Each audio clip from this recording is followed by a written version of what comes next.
एक विचित्र प्रयोग।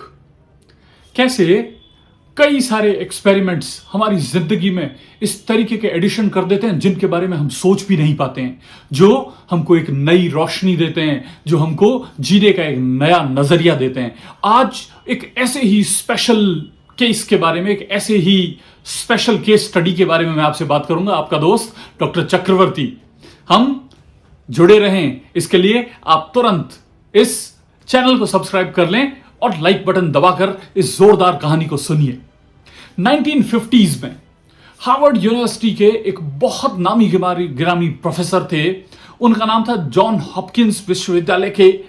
उन्होंने कर्ट रिक्टर ने एक प्रयोग किया और उन्होंने देखना चाहा कि किस तरीके से चीजें डिफरेंट वे में काम करती हैं, कैसे उन्होंने एक जार लिया पानी से भरा हुआ और उसमें एक चूहे को डाल दिया। अरे वाह, यह क्या अजीब बात, पर इसी में ही राज छुपा है। उन्होंने उस चूहे को डाल दिया और यह देखने लगे कि यह चूहा कितनी देर तक सरवाइव कर पाता है, तैर पाता है। और कुछ देर चला, जाते ही चूहा परेशान होकर अपने आप को जार से बाहर निकालने के लिए प्रयास करने लगा।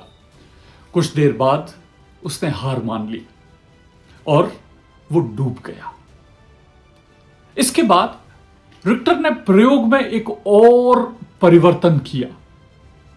उन्होंने फिर से एक चूहे को डाला, लेकिन अब की बार वो जैसे ही मरने जैसी स्थिति में आया, उससे पहले उन्होंने उसे बाहर निकाल लिया, थोड़ा सा सहलाया और फिर पानी के जार में डाल दिया। चूहा एक बार फिर संघर्ष करने लगा, लेकिन पानी से बाहर निकालकर फिर पानी से डालने में उसके व्यवहार में एक जबरदस्त परिवर्तन आया और अब वो और प्रयास करने लगा। ये रिक्टर के लिए भी बहुत एस्टॉनिशिंग था, पर हुआ। उनको लगा कि चूहा अधिकतम 15-20 मिनट तैरने का प्रयास करने के बाद बस डूब जाएगा, पर नहीं, चूहा इतनी आसानी से हार नहीं मानने वाला था। उसने हार नहीं मानी और जार में इधर उधर तैरता रहा और वो अपेक्षा से अधिक समय तक अपने जीवन को बचाने के लिए संघर्ष करता रहा।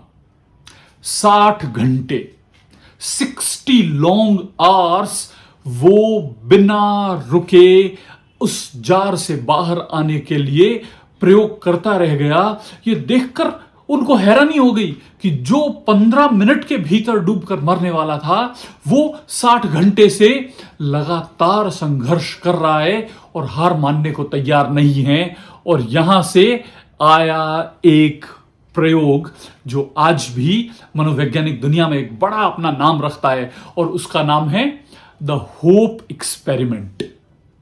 द होप एक्सपेरिमेंट यानी आशा का प्रयोग, उम्मीद पर प्रयोग। एक बार जब लोगों को किसी भी कारण से किसी भी चीज पर विश्वास हो जाता है कि जीवन जीने लायक नहीं है, तो वो निराशावादी हो जाते हैं।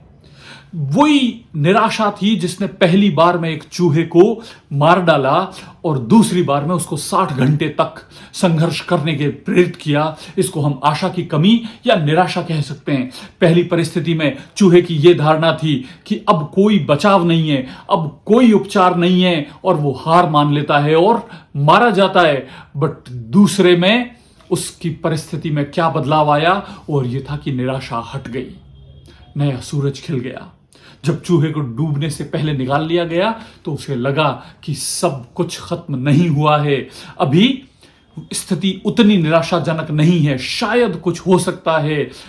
जब उसे तैरते रहने का एक कारण मिला तो उसने हार नहीं मानी और वो डूबा नहीं। आशा मानव जीवन का एक अनिवार्य अंग है। Hope is an essential part of humans. जब हम आशा को पकड़ लेते हैं तब सब कुछ संभव है। मनुष्य और चूहों के बीच में बहुत अंतर है, लेकिन एक समानता सामने आती है कि हम सबको तैरते रहने के लिए, जीवन में आगे बढ़ने के लिए एक कारण की आवश्यकता होती है। आप भी अपने सर्वाइवल के लिए, आप भी अपनी संघर्ष के दिनों के लिए एक कारण को तलाश कर लीजिए। कहते हैं कि जिसने एक वाई ढूंढ लिया जीने के लिए, वो एनी हाउ सरवाइव कर जाता है। जब हमको जीने के लिए, कुछ करने के लिए, आगे बढ़ने के लिए होप मिल जाती है, तब जीवन खूबसूरत हो जाता है। ये दुनिया भी बहुत खूबसूरत है and we are on the journey to make this planet a better place to live. तो कम जॉइन अस। और अगर आपको इस मैसेज में, एक्सपेरिमेंट ऑफ होप में लगता है कि किसी और की जिंदगी में भी होप का उजाला होना चाहिए, तो प्लीज शेयर। Thank you.